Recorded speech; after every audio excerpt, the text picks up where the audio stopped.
What's up, my friends? Welcome back to Keeping It Keilan. I am your host, Keilan Morrissey, and today we will be discussing my latest read, Dune, by Frank Herbert.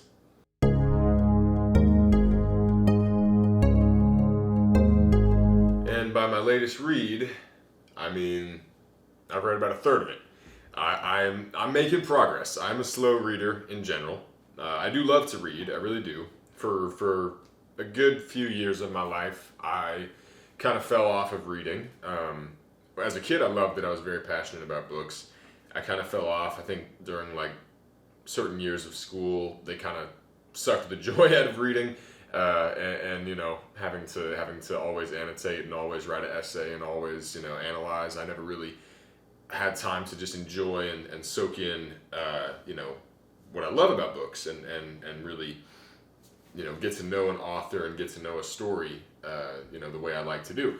But I've rekindled that in recent years, and my latest literary adventure is Dune, which, of course, that decision to read it was inspired by the fact that we're getting a Dune film this year or next year. I think it was originally supposed to come out last year, and now it was moved to this year. So we're getting the Dune film, starring Timothée Chalamet, Zendaya, Jason Momoa, Dave Bautista, and some other talented people. And the trailer looks really cool to me. The aesthetic looks cool, the world looks cool, the tone. And so I just wanted to check out the book because I've heard very good things about it, and I know that it also was a major inspiration for Star Wars, which is really cool. Like, the fact that there was a science fiction story that inspired Star Wars, which has kind of become the blueprint science fiction story for everything that followed, is really cool. So I wanted to read it, see what it was all about, and so far, I am loving it. It is a very unique story, and it is very uniquely written. So I heard somewhere that one of the reasons it didn't have the same sort of mass appeal as Star Wars to begin with was that it didn't have what we consider like the fun aspects of science fiction. It didn't have robots. It didn't have laser guns. It didn't have crazy spaceships. Because most of Dune is very practical. It's most of it is most of this world that Frank Herbert has built is very much like medieval in a way.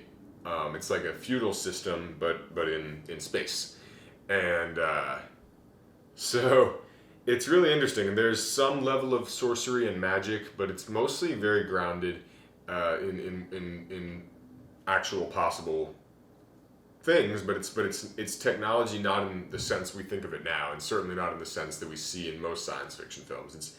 It's older technology, older medieval things. So it's a very dense text. That's why another reason it's taken me so long to read is not just because I'm a slow reader, but also because it takes some time to really get the hang of it. I mean, there's a whole, let's see, all of this chunk of the book right here is the appendix of the book.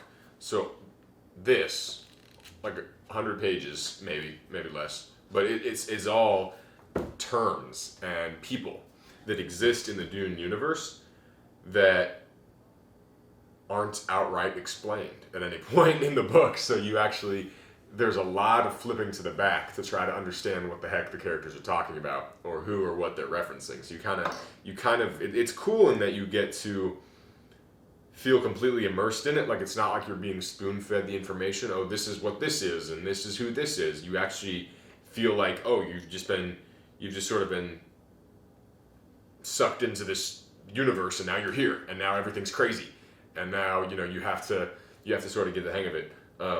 These flowers here, I should have put those so you can see them a little better. Maybe, I don't know. Is that distracting?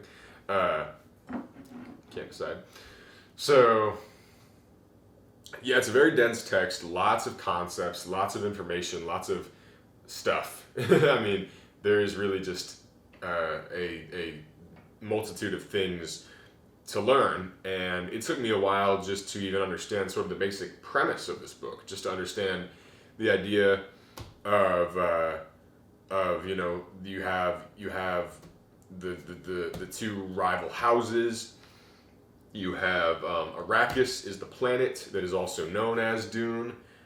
You have melange, which is the spice that is sort of the backbone of this star system's economy. The two houses are House Harkonnen and House Atreides. Atreides is the good guys here. Harkonnen is the bad guys, and everybody kind of wants the spice. That's sort of it gives you all these different powers and abilities, and grants you interstellar travel. If you have the spice, then your eyes become blue. That's kind of a cool thing. If you watch the trailer, you'll probably see a couple people with very vibrant blue eyes, and that's why. So, I mean, yeah, there's a lot to this book, and it is so dense and so rich that it warrants a slow read, in my opinion. I've found myself rereading certain pages just to really understand the weight of what's being discussed. What it does an amazing job of is the world building. Much like Star Wars, it doesn't have a tremendous amount of emotion. It has just enough emotion, just enough pathos, but not. But it is more so about the amazingness of the world and of this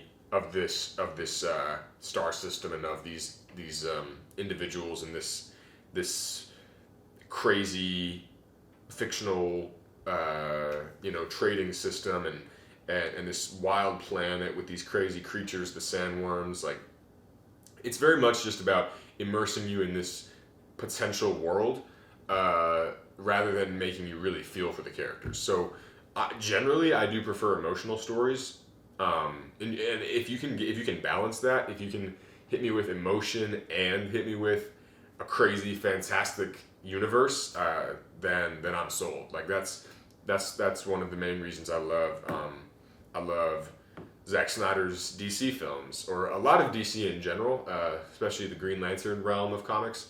It's a reason I love Avatar: The Last Airbender. It's a reason I love Harry Potter. They give you like so much background and world building and so many different concepts. Like, you really feel like it's a place you could go, like Hogwarts and the air temples or Kent Farm, Metropolis, I guess is a better example. These all feel like very real places, and there's this whole sort of mythology associated with these places. But in addition to that, you actually feel for the characters that live in these places, and you feel deeply for them. So Dune, I'm not quite feeling deeply for the main character, for Paul Atreides. I'm not like super empathizing with him or feeling like his journey is one I can relate to. But that's okay, because where it lacks in emotion, it makes up for it in world building. So, yeah, and also, in case you didn't know, this is just book one. There's 6 books in the Dune series, plus like a dozen or so more books written by Frank Herbert's son after his death. So, I think, assuming I like the remaining 66% of the book, I'll probably read more of the series, because I like it. I like this universe. I like this world.